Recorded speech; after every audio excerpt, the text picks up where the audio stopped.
Hello everyone, in this video I will guide you how you can go ahead and check your collection status, track your collection status directly from TranZact. So first of all, you need to go in payments module. So click on browse modules and go to payments module. Now once I will come in payments module, please check on the very top, there is an option of payment controls. Click on this.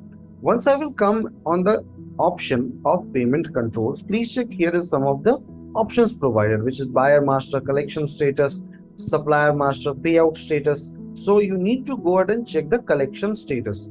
So from here you can go ahead and simply just check the entire collection which have came into the account which is mentioned. Here you can go ahead and check that exactly how much amount, then after in which account it have been received, what is the status, the virtual account, payment ID. This payment ID is your reference number which gets generated on each and every payment.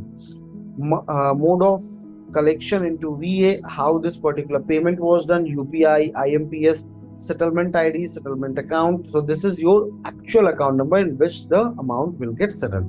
Payment log status. So this will show you that exactly how once you have went ahead and just generated the voucher, the payment have been logged or not.